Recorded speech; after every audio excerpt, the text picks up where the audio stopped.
Good morning, students. Welcome to Learners Academy. Good Good morning, morning. sir. Good morning. So we have till now completed the first part of this chapter, which is collection of data. यहाँ तक हो गया था, last है ना, the difference between primary and secondary data. कुछ homework भी दिए थे मैंने, 5 अलग अलग एग्जाम्पल्स सोच के आए हो। चलो अभी लास्ट में दिखाते हुए जाना। वैसे मैंने कहा था स्नैपशॉट भेज देना और फिर मैं उसमें से जो बेस्ट होगा उसको पब्लिश भी करूंगा कि ये सबसे बेस्ट है, पर आप में से किसी ने स्नैपशॉट ही नहीं किया। चलो कोई बात नहीं, अब तो क्लास स्टार्ट कर दी ना, चलो ठीक है। हाँ, तो the next topic is presentation of data. देखो बेटा, प्रेजेंटेशन को हम ऑर्गेनाइजेशन भी बोलते हैं। आपको बताया था कि सबसे पहले डेटा कलेक्ट करेंगे, ठीक है। आज मेरी वॉइस थोड़ी सी लाउडर नहीं निकलेगी, तो प्लीज पॉप अप। आप कम बात करेंगे तो मैं अच्छे से समझा पाऊंगा। वैसे तो मैं चिल्ला चिल्ला के बोल लेता हूँ, पर आज मेरी हालत नहीं है ना। तो एक बार अपन डेटा कलेक्ट कर लेते हैं। कलेक्ट करने के बाद क्या होता है, वो कलेक्टेड डेटा हमारे काम का नहीं होता है। क्यों? क्योंकि वो अनऑर्गेनाइज्ड होता है। क्यों क्यों काम का नहीं होता है वो? Because it is unorganised. Unorganised मतलब अच्छे से सेट नहीं किया हुआ, उसको ढंग से रीड नहीं कर पा रहे, समझ नहीं पा रहे, ठीक है। तो उसको हमको प्रेजेंट करना होता है या फिर ऑर्गेनाइज करना होता है। तो second stage is presentation of data, और we can say organisation of data. ठीक है, देखो क्या होगा। सबसे पहले हमारे पास रो डेटा आएगा। रो, रो मीन समझते हो क्या होता है? रो, कच्चा, जैसे अपन कहते हैं रो मटेरियल। तो रो डेटा का मतलब है कि हमारे पास डेटा जो आया वो क्या है? रो है, कच्चा है। उसको अपन अरेंज करेंगे दो फॉर्म्स में, या तो टेब्यूलर फॉर्म में या ग्राफिकल फॉर्म में। इस तरह से टेबल बनाओ जैसे दिख रही है आपको। बना ली? हाँ वो, हाँ टेबुलर से फिर ग्राफिकल भी जाएगा, बिल्कुल जाएगा। जैसी बिल्कुल गिवन है वैसे के वैसे सेट करो एक बार। कर लिया?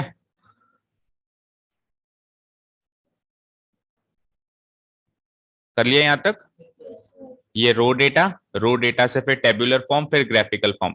अब आप कंफ्यूज हो रहे होंगे कि सर रो टेबुलर से ग्राफिकल क्यों जाएगा? वो इसलिए जाएगा बेटा, RAW रो है, याद रखना ना।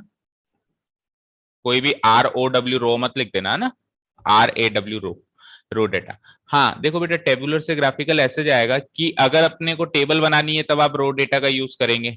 अगर आपको ग्राफ बनाना है तो ग्राफ बनाने के दो तरीके होते हैं। वैसे तो बेसिक तरीका ये होता है कि हम पहले रो डेटा से टेबल बनाते हैं और टेबल से फिर ग्राफ बनाते हैं। ओरिजिनल तरीका तो ये है, बट क्या होता है जब अपन बनाते बनाते एक्सपर्ट हो जाते हैं।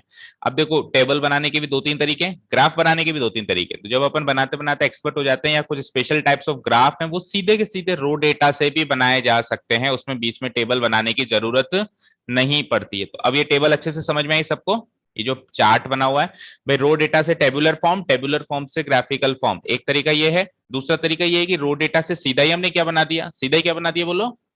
ग्राफिकल। अब आपको एक चीज और बताऊं कि है ना, ग्राफिकल फॉर्म जो है ना वो दिखने में इंटरेस्टिंग दिखती है। दिखने में कैसे दिखती है? जैसे अपन क्रिकेट मैच भी देखते हैं, तो आफ्टर 44 आवर्स या आफ्टर 40 आवर्स 30 आवर्स आपने देखा होगा एक आना चार्ट बन के, ग्राफ बन के दिखा देता है हमको। दोनों टीम्स का कंपैरिजन होता है कि इतने ओवर्स में है ना ये टीम इतने रन्स पे थी, इतने ओवर्स में ये इतने रन्स पे थी। तो इंटरेस्टिंग तो लगता है देखने में, लेकिन ज्यादा यूजफुल पता है कौन सी होती है? Tabular form. क्योंकि आगे जो नेक्स्ट स्टेप है ना, एनालिसिस एंड इंटरप्रिटेशन, वो ग्राफिकल फॉर्म से नहीं हो पाएगा। वो किससे हो पाएगा? टेबुलर फॉर्म से हो पाएगा। जो अलग अलग मेथड्स है मीन मीडियन मोड निकालने के, वो टेबुलर फॉर्म से हो पाएंगे। तो ग्राफिकल मेथड तो केवल इंटरेस्टिंग दिखने के लिए से, मान लो एक बार ग्राफ बना दिया, आप किसी को दिखा सकते हो कि देखो भैया हमारा डाटा थोड़ा सा अच्छा प्रेजेंटेबल दिख रहा है, ऑर्गेनाइज दिख रहा है, बस दैट्स इट। उसके बाद वो किसी और काम का नहीं है, वो फाड़ के डस्टबिन में फेंकने का ही रहता है। ठीक है, क्लियर है?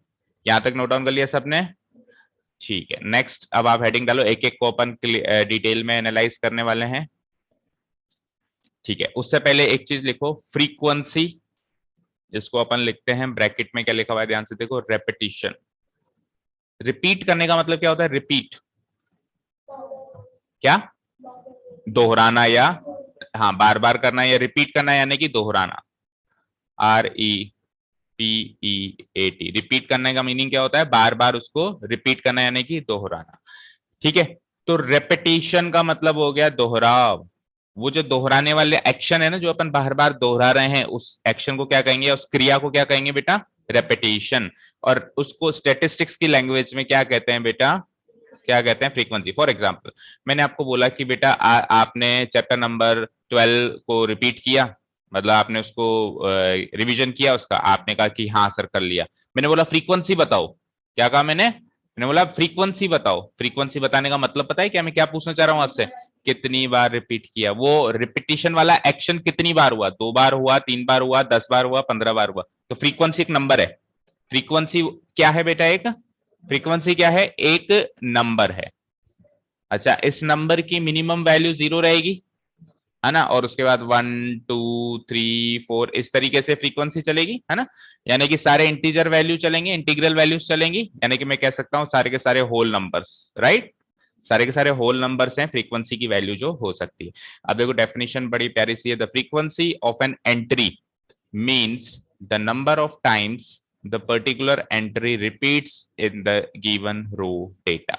इतना लिखो, फिर आपको एक एग्जाम्पल के थ्रू समझाते हैं क्या फ्रीक्वेंसी, और बड़े ध्यान से समझेंगे बेटा, है ना। कोई डाउट हो तो पूछ लेंगे बीच में।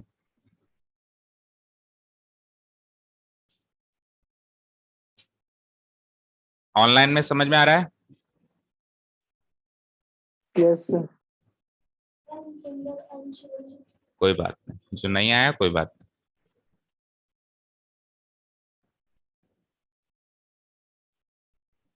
और वो भी नहीं आई, जानवी भी नहीं आई ना।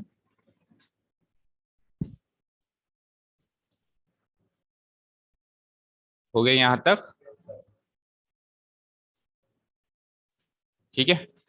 अब आपको ना एक एग्जाम्पल के थ्रू समझाते हैं ये क्या है फ्रीक्वेंसी, ध्यान से समझना बच्चों। जैसे कल या लास्ट क्लास में हमने जो एग्जांपल लिया था डेटा कलेक्शन का, मैंने आपको उसमें से एक एग्जांपल दिया था कि है ना हाइट मेजर करो, है ना।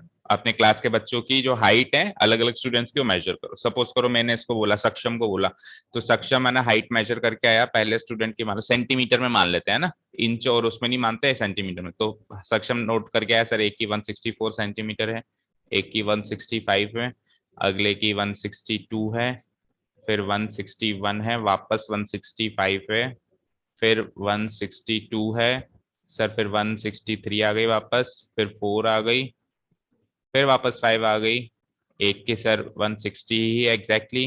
कितने हो गए, 2 3 4 5 6 7 8 9 10 हो गए, है ना। चलो इसी से समझते हैं।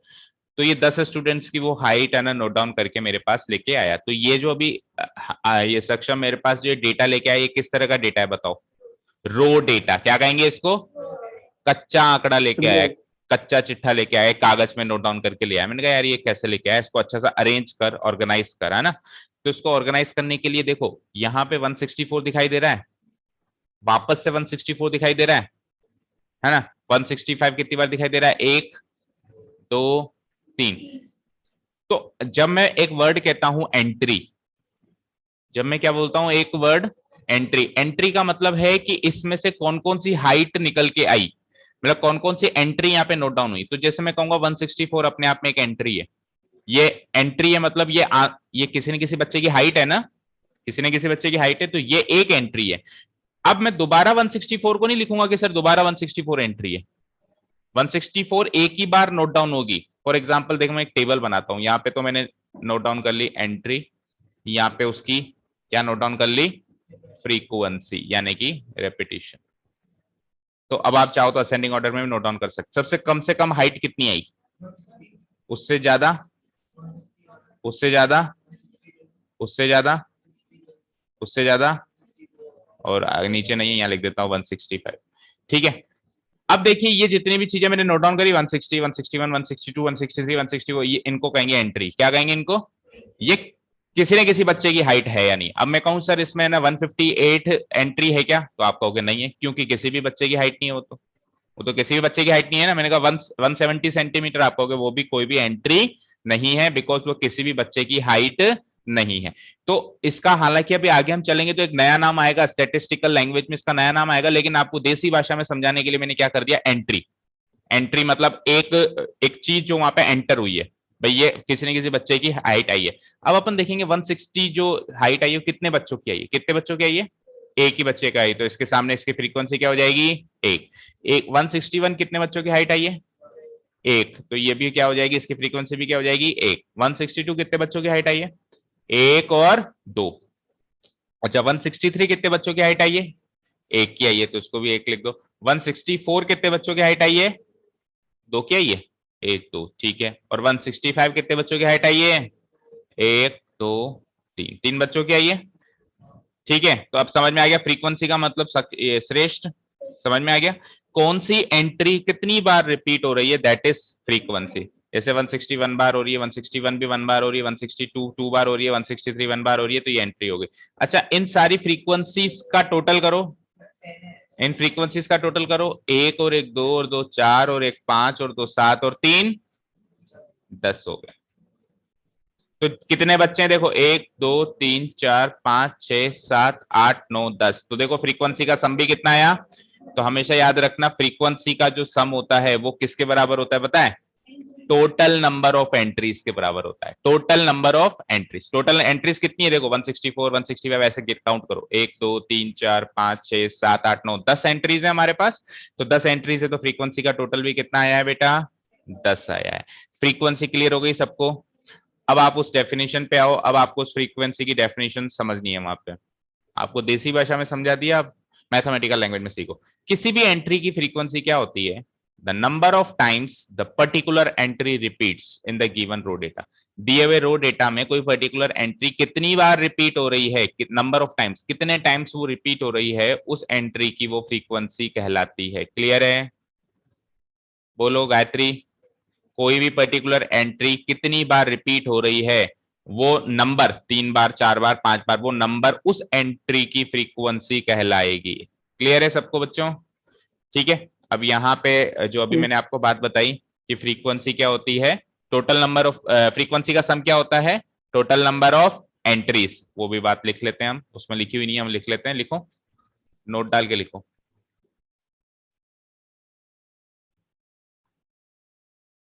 सम ऑफ फ्रीक्वेंसीज। अभी वैसे आगे मैथमेटिकल फॉर्मूला में आएगा वो, लेकिन अभी जितना हमने समझाया उस हिसाब से, sum of frequency is equals to क्या होता है, total number of entries, total number of entries लिखो। Sum of frequencies is equals to total, यहाँ पे स्पेस नहीं है, लिख देता हूं, नंबर ऑफ एंट्रीज। ठीक है, लिख लिया, यहां तक क्लियर है सबको। ठीक है, अब जो अभी यस अपन ने ये चीज सीखी ना, फ्रीक्वेंसी रेपिटेशन, ये तो आपको तीसरे एक्सरसाइज में काम आएगा असली में, अभी तो केवल डेफिनेशन वाइज समझाने के लिए मैंने लिख दिया। अब आपको सेकंड एक्सरसाइज में क्या काम आएगा, आ जाइए। रो डेटा को अपन ने दो तरीके से डिवाइड कर लिया है, कुछ भी चीज समझ में नहीं आया तो बता देना, लिखो। रो डेटा, अब अपन एक्चुअली प्रेजेंट कर रहे हैं डेटा को, दो तरीके से प्रेजेंट होगा बेटा, एक तो होगा टेब्यूलर, एक तो होगा टेब्यूलर, और एक होगा ग्राफिकल। टेब्यूलर और दूसरा क्या है, ग्राफिकल।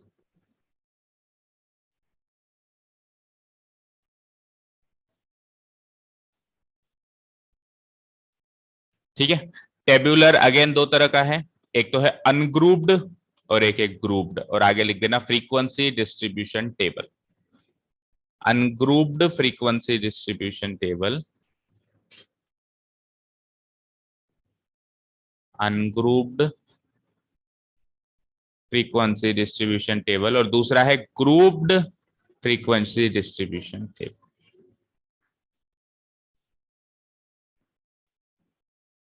ठीक है जी, एक है अनग्रुप्ड और दूसरा है ग्रुप्ड। अब ग्राफिकल में लिख लो, तीन चीजें आएंगी आपके। First one is bar graphs, second is histogram, और थर्ड इज फ्रीक्वेंसी पॉलीगन।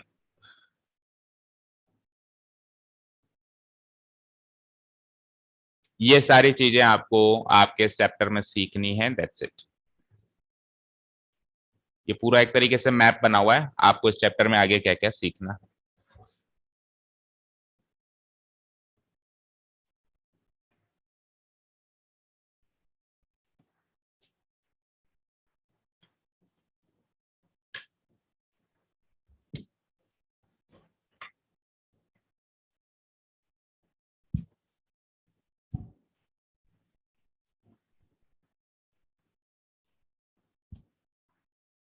बना लिया बच्चों, मतलब ये चार्ट नोट कर लिया सबने,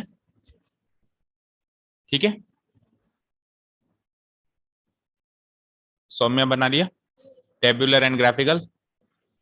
टेबुलर यानी टेबल कितने तरीके से बनेगी? दो तरीके से। पहला तरीका क्या है? Ungrouped frequency distribution table. और दूसरा तरीका बनेगा ग्रुप्ड फ्रीक्वेंसी डिस्ट्रीब्यूशन टेबल। याद हो गया? साथ के साथ याद भी करते जाओ। टेबल कैसे बनेगी? देखो, टेब्यूलर, टेब्यूलर मतलब टेबल बना। अब मैं बस 10-15 मिनट में छोड़ूंगा। 10th वाले आएंगे ना? हाँ, ठीक। देखो टेबल कैसे बनेगी।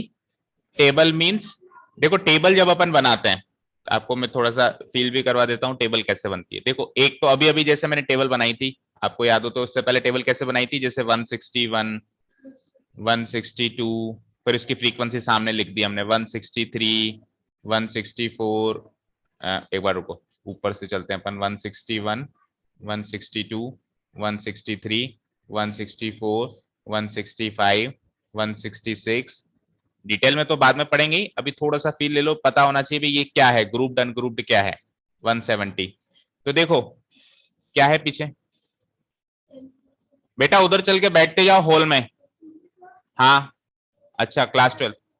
आपकी क्लास ग्रुप बाद में जब आप फ्री हो जाओ ना आराम से, तब आप फोन पे डिस्कस करना या ग्रुप में डिस्कस करना, ठीक है ना? Don't discuss in between the class. हाँ, 161, 162, 163, 164, 165, 166, 167, 168, 169, 170। ये हो गए 10।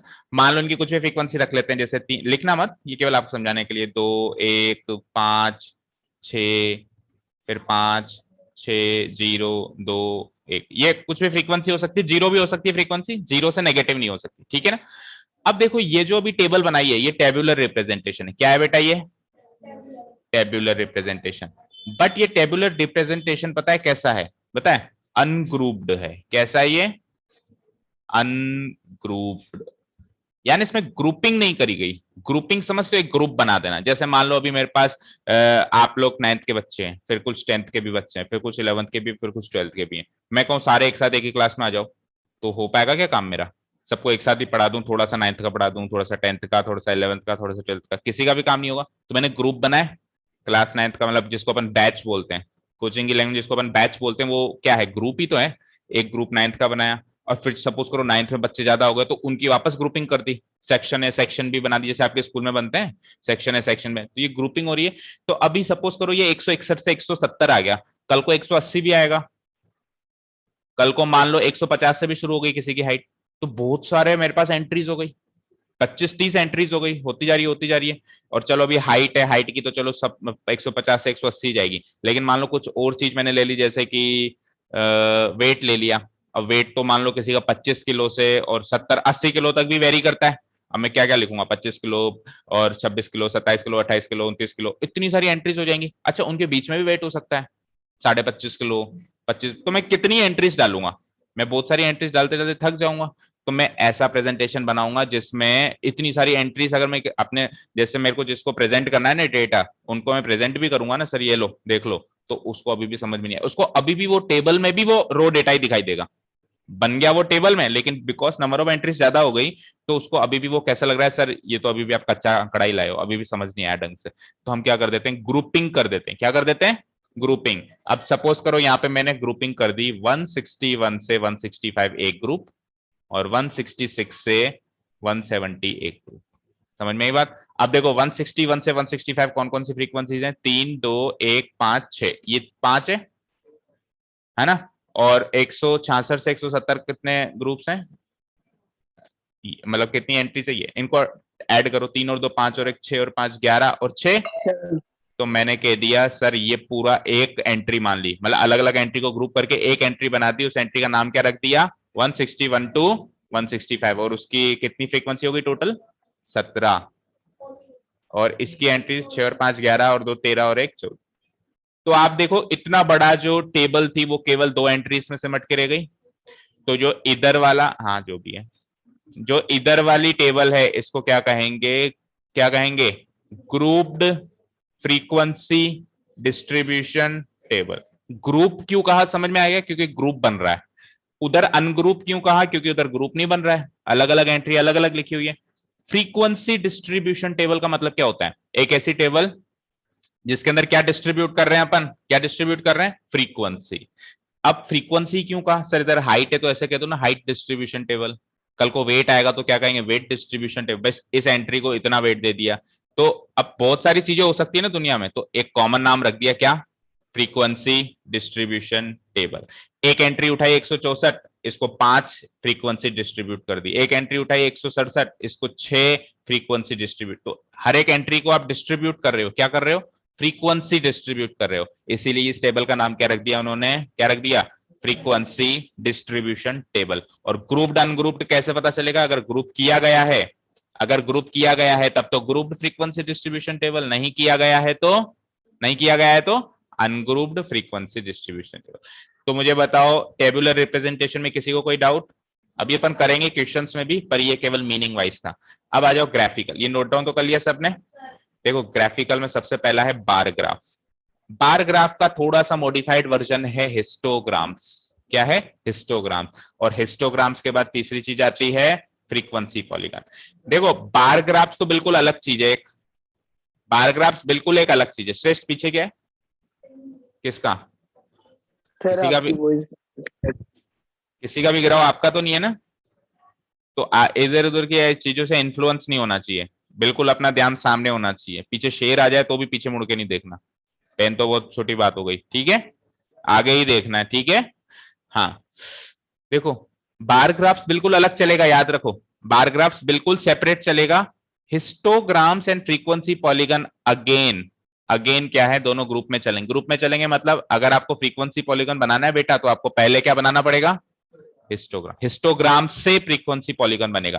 फिर अगेन मैं वही बात कहूंगा कि अगर आप बनाते बनाते एक्सपर्ट बन गए, आपने 10-20 क्वेश्चन कर लिया, आप एक्सपर्ट बन गए, तो आप डायरेक्टली फ्रीक्वेंसी पॉलीगन भी बना सकते हैं। कोई जरूरी नहीं है कि हिस्टोग्राम से ही बने, प्रोसेस, बेसिक प्रोसेस यही कि हिस्टोग्राम से ही बनता है। लेकिन अगर आप एक्सपर्ट बन गए तो आप हिस्टोग्राम ना बनाए भी, हिस्टोग्राम ना बनाए भी क्या बना सकते हो बेटा, फ्रीक्वेंसी पॉलीगन। अब ये तीन चीजें अलग अलग होती क्या है, जब ये आएंगी तब बताएंगे, आगे देखते हैं।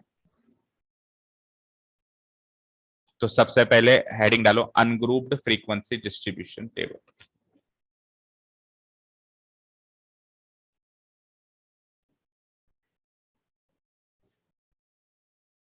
आपको मीनिंग तो समझाई दिया मैंने, अनग्रुप्ड है, अनग्रुप्ड मतलब ग्रुप बनाया हुआ है कि नहीं बनाया हुआ है, बोलो, नहीं बनाया हुआ है। नहीं बनाया हुआ है तो उसमें क्या होगा, बोलो, साक्षी बोलो, जब ग्रुप नहीं बनाया हुआ है तो क्या होगा, अलग अलग एंट्रीज अलग अलग नोट डाउन होगी, जैसे 161, 162, 163। तो अनग्रुप्ड में क्या होगा, सेपरेट एंट्रीज अलग अलग नोट डाउन होगी। ग्रुप्ड में क्या होगा, उन सेपरेट एंट्रीज का एक ग्रुप बना के, अच्छा अभी मैंने 5-5 का ग्रुप बनाया था, जरूरी नहीं है 5-5 का बनाओ, अब 2-2 का भी ग्रुप बना सकते हो, आप 3-3 का भी बना सकते हो, अब 4-4 का भी बना सकते हो, ठीक है, समझ में आई बात। और ग्रुप बनाने में भी फिर बहुत सारी कॉम्प्लिकेशन आएंगी आगे, पता है क्या, आप खुद सोचो, कॉम्प्लिकेशन सुनो। अभी मैंने 2 ग्रुप कौन से बनाए थे, अगर किसी को याद हो तो सौम्या बताओ, जब एग्जाम्पल बताया था तो 2 ग्रुप्स बनाए थे मैंने, 161 से 165 एक ग्रुप बनाया था, और दूसरा 166 से क्या 170 है ना, ये एक दूसरा ग्रुप बनाया था। हाँ ठीक है, मुझे बताओ सक्षम, आप बताओ कि अगर किसी का वेट, वेट ली थी, हाइट ली थी, हाइट ली थी, 165 किलो तो वेट होगा भी नहीं, सपोज करो किसी की हाइट 165.3 सेंटीमीटर है, अब उसको इस ग्रुप में डालूं या इस ग्रुप में डालूं, नहीं, उसके बहुत सारे रूल्स है ना। तो ग्रुप बनाने में भी अभी बहुत सारे कॉम्प्लिकेशन है, इतना आसान नहीं है ग्रुप बना दो ना, ना क्यों हो जाएगा, चलो यहाँ पे तो चाहिए सेंटीमीटर है, कई बार पॉइंट का भी डिफरेंस बहुत बड़ा होता है। अभी अब मैं आपका वेट अगर 0.1 किलो भी ज्यादा बता दूं, आप बोलोगे क्यों सर, 100 ग्राम कम है मेरा। तो कई बार वो चीजें हम अप्लाई नहीं कर पाते हैं राउंड ऑफ में, है ना। तो इसीलिए अपने को बहुत सारी चीजें यहाँ पे कॉम्प्लिकेशंस पैदा होंगे, जब अपन ग्रुपिंग करेंगे तो उनको सीखेंगे हम आगे कैसे उन कॉम्प्लिकेशन को सॉल्व करना है इस चैप्टर में। Frequency distribution table in which all the entries recorded in the process of data collection are written single without grouping them, single without grouping them। single को बोलते हैं solely, solely, SOLELY, solely मतलब अलग अलग, एक एक, single जिसका मतलब है solely यानी कि एक एक एंट्री अलग अलग, विथआउट ग्रुपिंग देम, उनको ग्रुप नहीं करते अपन इसमें, ठीक है। लिख लिया यहां तक? ठीक है। In which all the entries recorded in the process of, सारी एंट्रीज जो रिकॉर्ड कर ली हमने उनको जब अपन लिखते हैं प्रेजेंटेशन टेबल में बनाते हैं तो अलग अलग लिख देते हैं, सिंगल सिंगल लिखते हैं। 161 अलग, 162 अलग, मान लो पॉइंट में तो पॉइंट में भी अलग। मान लो 161.1 है तो वो भी एक अलग एंट्री हो जाएगी, 161.1, फिर 161.2, फिर 161.3, फिर 161.4, ऐसे करके अलग अलग एंट्रीज लिखते हैं। अब आप खुद सोचो ये तरीका कब फायदेमंद होगा, अनग्रुप वाला तरीका कब फायदेमंद होगा? जब नंबर ऑफ एंट्रीज कम हो, जैसे अभी 10 ही थी तो अलग अलग लिख दी। और वो वाला तरीका कब फायदेमंद होगा ग्रुप्ड वाला? जब वो ज्यादा। हर एक चीज की एक एडवांटेज एक डिसएडवांटेज है। इसका एडवांटेज क्या है? इसका एडवांटेज ये कि सब, जैसे मान लो मैंने ग्रुप बनाया 161 से 165 और उसकी टोटल फ्रीक्वेंसी बता दी 15, तो पता चला कि उसमें 161 वाले कितने, 162 वाले नहीं पता चला, केवल हमको टोटल पता चला कि 161 से 165 वाले 15 लोग हैं, उसमें से कौन कितना है अभी तक भी नहीं पता चला, तो ये तो इसका डिसएडवांटेज हो गया। इसका एडवांटेज क्या हो गया? इसका एडवांटेज ये हो गया कि इसमें, मतलब एडवांटेज इस नहीं कह सकते, ये कह सकते हैं कब तो ये फायदेमंद है, कब इसको यूज करना चाहिए और कब इसको यूज नहीं करना चाहिए। तो इसको यूज कब करना चाहिए? जब नंबर ऑफ एंट्रीज कम कम हो। और वैसे ही उसके भी फायदे और नुकसान है, ठीक है। उसका नुकसान क्या है कि उसमें अलग अलग पता नहीं चलता है, लेकिन उसका फायदा क्या है? जब बहुत सारी एंट्रीज एक साथ हो तो हम उसको यूज कर सकते हैं। इस called an ungroup frequency distribution, तो फॉर्मेलिटी वाली लाइन है, लास्ट में हमेशा आती है। जब बच्चे को किसी चीज की डेफिनेशन नहीं आती तो लास्ट में इतनी यही लाइन लिख के आता है, is called an ungrouped frequency distribution table.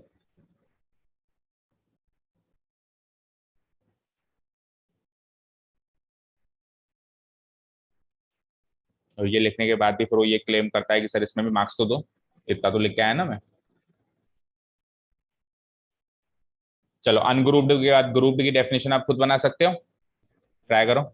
grouped frequency distribution table, a frequency distribution table in which all the entries recorded in the process of data collection are, उसमें written लिखा था, इसमें क्या लिख दिया मैंने? not written। Not written solely, उसमें तो लिखा था रिटर्न सोलली, यानी अलग अलग लिखेंगे, और इसमें नॉट रिटर्न सोलली, इसमें अलग अलग नहीं लिखेंगे। तो फिर अलग अलग नहीं लिखेंगे तो कैसे लिखेंगे? ग्रुप बना के लिखेंगे। कैसे लिखेंगे बोलो श्रेष्ठ? कैसे लिखेंगे इस वाले तरीके से? इसमें ग्रुप बना के लिखेंगे, इसलिए इसका नाम क्या है? Grouped frequency distribution table.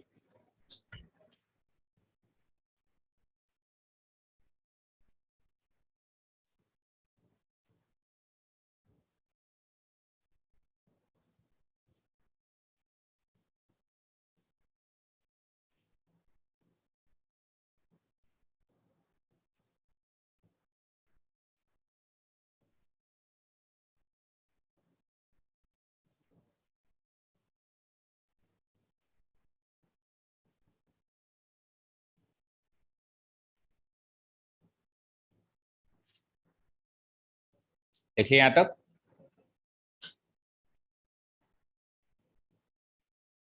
Are not written solely but are written after grouping them.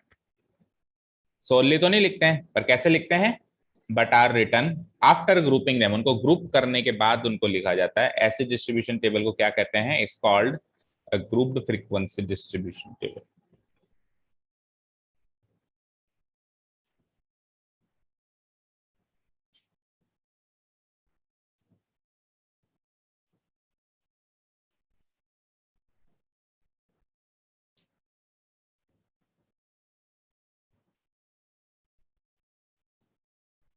Grouped frequency distribution table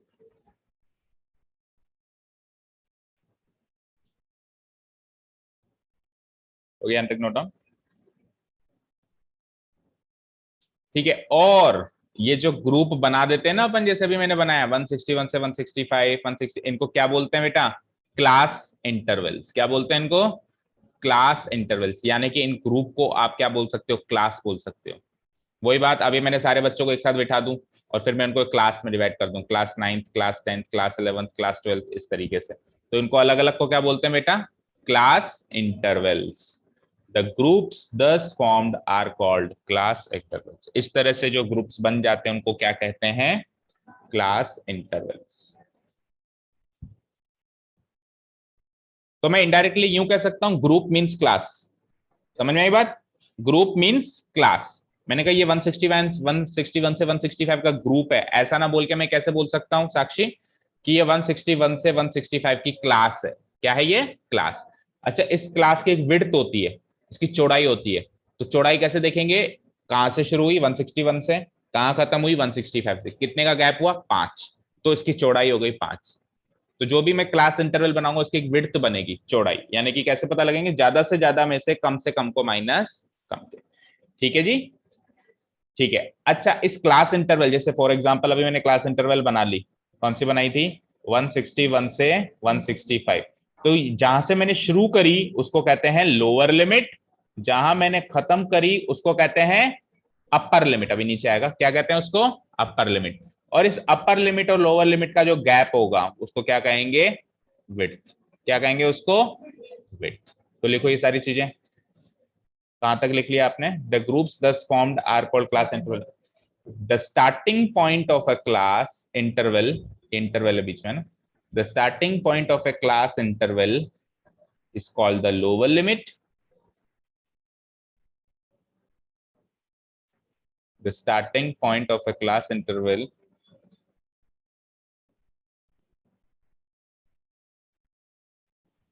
is called the lower limit, and the end point of the class interval.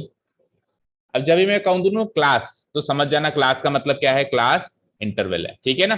मैं पूरा कई बार नहीं भी कहूंगा, कहूंगा कि कितनी class बन गई, तो वो समझ जाना क्लास इंटरवल की बात हो रही है ना, वो ग्रुप्स की बात हो रही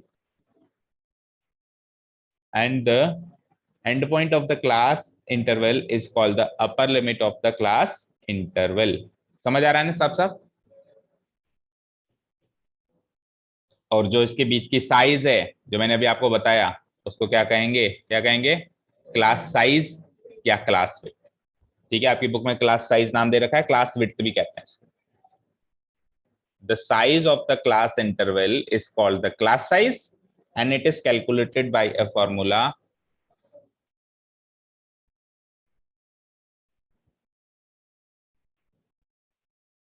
हो गया यहां तक?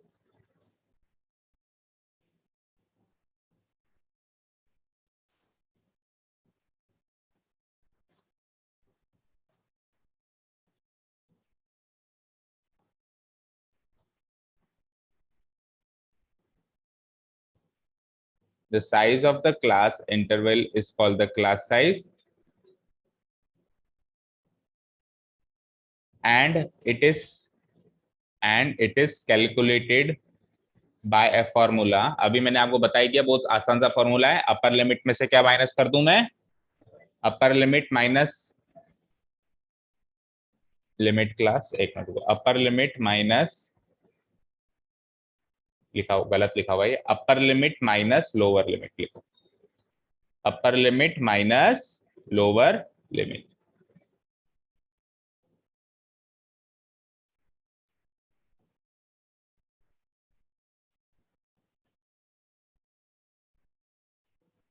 अपर limit minus lower.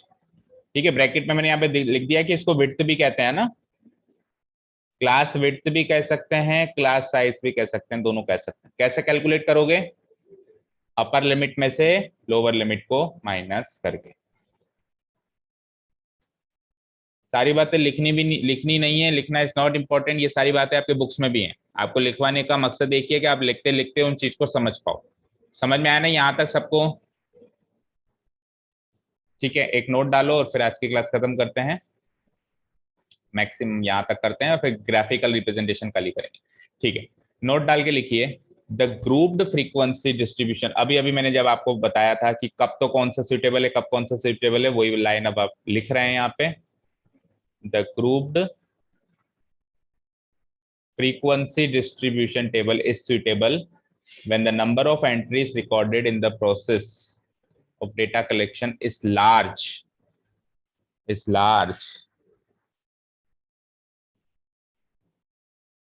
The grouped frequency distribution table is suitable when the number of entries recorded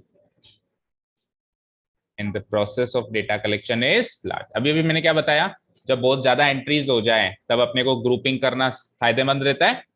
तो उस केस में हम कौन से डिस्ट्रीब्यूशन टेबल का यूज करेंगे? ग्रुप्ड फ्रीक्वेंसी डिस्ट्रीब्यूशन टेबल का यूज करेंगे।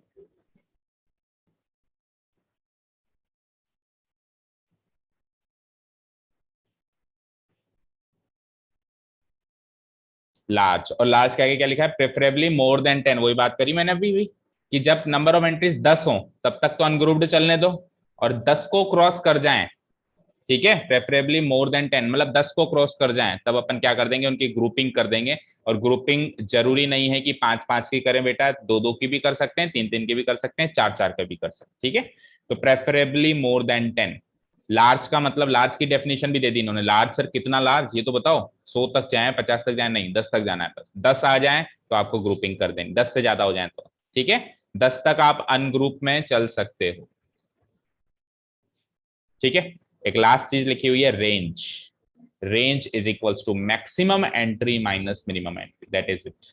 यहाँ पे टेबुलर खत्म होता है।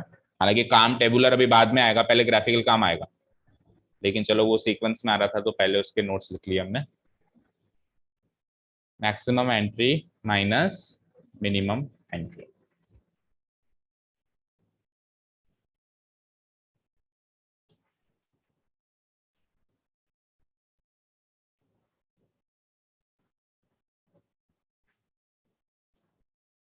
लिख लिया बेटा? अब क्या है ये रेंज, समझ में आई कुछ? मैक्सिमम एंट्री क्या, बोलो। जो अपने पास वो है ना, एंट्रीज आई थी बहुत सारी, उसमें जो सबसे बड़ी एंट्री, जैसे सबसे बड़ी हाइट किसकी आई थी? 170 सेंटीमीटर की आई थी। सबसे छोटी किसकी आई थी? 160 सेंटीमीटर की आई थी। उन दोनों का गैप, बड़े से बड़ी कितनी है, छोटे से छोटी कितनी है, और उन दोनों का डिफरेंस कितना है, उन दोनों का गैप कितना है, उसको क्या कहेंगे? रेंज। अच्छा, कई बच्चे रेंज में और क्लास विड्थ में कंफ्यूज होते हैं। श्रेष्ठ सामने देखो, आपको कितनी बार कहूं, उसकी नोटबुक में क्या देख रहे हो? सामने देखो स्क्रीन पे। पता नहीं कहां खोए हुए रहते हो श्रेष्ठ, ऐसे कैसे पढ़ाई कर पाओगे बेटा? कई बच्चे क्या करते हैं, रेंज में और क्लास विड्थ में क्या होते हैं, कंफ्यूज हो जाते हैं। रेंज में और क्लास विड्थ में क्या हो जाते हैं, वो कंफ्यूज हो जाते हैं। तो एक एग्जांपल से क्लियर कर देते हैं उसको कि रेंज क्या चीज है और क्लास विड्थ क्या चीज है। देखो, मान लो मैंने कुछ क्लास इंटरवल्स बनाए, यानी ग्रुपिंग करी मैंने, 160 से 163 तक करी। फिर मैंने 163 से 167 कर दी। फिर मैंने 167 से 175 कर दी, मेरी मर्जी है ना, कैसे भी कर दूं मैं। अब वो कैसे करते हैं, क्या सिस्टम होता है, अभी आगे सीखेंगे। तो 3 इंटरवल्स बना दी मैंने। तो जो क्लास साइज या क्लास विड्थ होगी, वो हर एक क्लास की अलग अलग होगी, मतलब एक क्लास की एक क्लास विड्थ होगी। जैसे इस क्लास की क्लास विड्थ बताओ, तो इसकी अपर लिमिट में से लोअर लिमिट माइनस करना, कितनी हुई?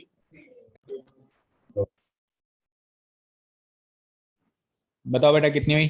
163 अपर लिमिट, 160 लोअर लिमिट, तो इसकी क्लास विड्थ हो गई। अगर 160 में 163 में से 160 माइनस किया तो इसकी क्लास विड्थ कह दो या क्लास साइज कह दो, हो गई 3। इस क्लास इंटरवल की क्लास साइज कितनी हुई? 163 से 167 है, तो अपर लिमिट 167, लोअर लिमिट 163, इन दोनों का डिफरेंस हो गया 4। इस क्लास साइज, इस क्लास इंटरवल की क्लास साइज बताएंगे, तो इसकी अपर लिमिट है 175 और इसकी लोअर लिमिट है 167, माइनस करेंगे 3 और 5, 8 का गैप है, तो यहाँ पे क्लास विड्थ हो गई 8। तो आपने चेक किया, हर एक क्लास इंटरवल की एक अपनी क्लास साइज है, ठीक है। इसकी ये, इसकी ये, इसकी ये। बट अगर मैं बात करूं रेंज की, अगर मैं बात करूं रेंज की, तो बेटा रेंज एक क्लास साइज की नहीं होती है, वो पूरी डिस्ट्रीब्यूशन टेबल की होती है। तो ये जो डिस्ट्रीब्यूशन टेबल है, मान लो एक टेबल है, यहाँ पे मैंने ऊपर हेडिंग डाल ली क्लास इंटरवल। टेबल क्या होती है? जिसमें ऊपर कुछ हेडिंग डली हुई होती है, नीचे उसके जो भी आइटम्स या एंट्रीज होती हैं वो लिखते हैं। मान लो ये है उसकी फ्रीक्वेंसी, सॉरी ये तो क्लास साइज है, ये मान लो है उसकी क्लास साइज। वैसे क्लास साइज अपन टेबल में लिखते नहीं है, अंडरस्टूड होती है, पर चलो हमने टेबल में वो भी मार्क कर दिया। तो ये मान लो एक टेबल है, तो इस पूरी टेबल की एक रेंज होगी। क्लास साइज तो हर एक क्लास इंटरवल की अलग अलग होगी, बट रेंज पूरी टेबल की एक होगी। क्या होगी? हमने क्या सीखा कि maximum entry minus minimum entry, इसमें सबसे बड़ी से बड़ी एंट्री, और एंट्री क्या होती है? क्लास इंटरवल में से होती है कहीं ना कहीं, तो सबसे बड़ी से बड़ी एंट्री है 175 और सबसे छोटी से छोटी एंट्री है 160। इन दोनों का डिफरेंस देखेंगे बेटा, तो रेंज क्या हो जाएगी? रेंज क्या हो जाएगी? 175 माइनस 160, यानी कि रेंज हो जाएगी 15।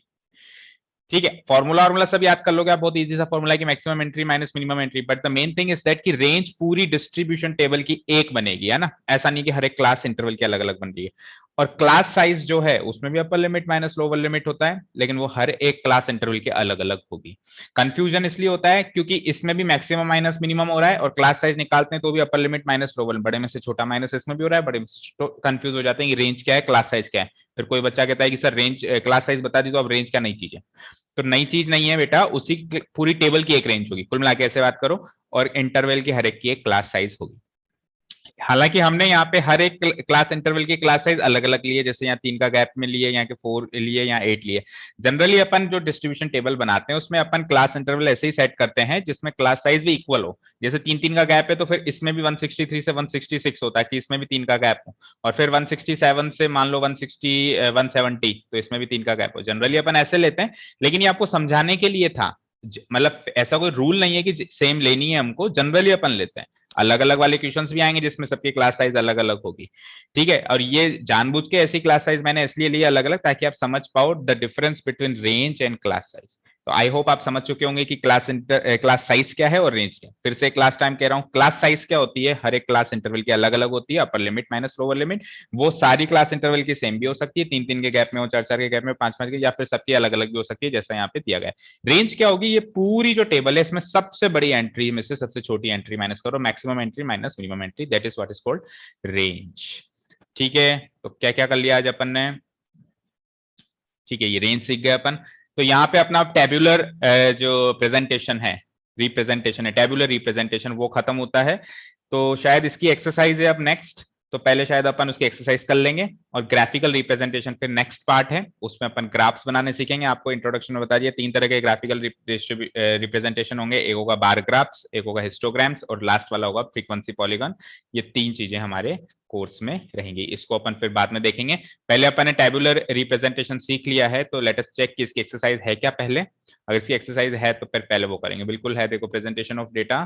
तो next exercise must be probably of tabular representation. तो first of all we will solve tabular representation, हाँ बिल्कुल। तो एक्सरसाइज 14.2 में टेबल्स बनाने के लिए दिया है। चलो, तो टेबुलर रिप्रेजेंटेशन के बारे में आज जो भी सीखा ये अपन कल की एक्सरसाइज में क्या करेंगे, अप्लाई करेंगे, क्वेश्चंस में से देखेंगे कैसे अपन टेबल्स बनाते हैं, क्लास साइज क्या होती है, रेंज क्या होती है, सारी चीजें जो आज सीखी वो कल एक्सरसाइज में अप्लाई करेंगे। Tomorrow we will solve exercise 14.2। That is all for today, thank you so much for listening to us, have a nice day, keep learning and bye bye.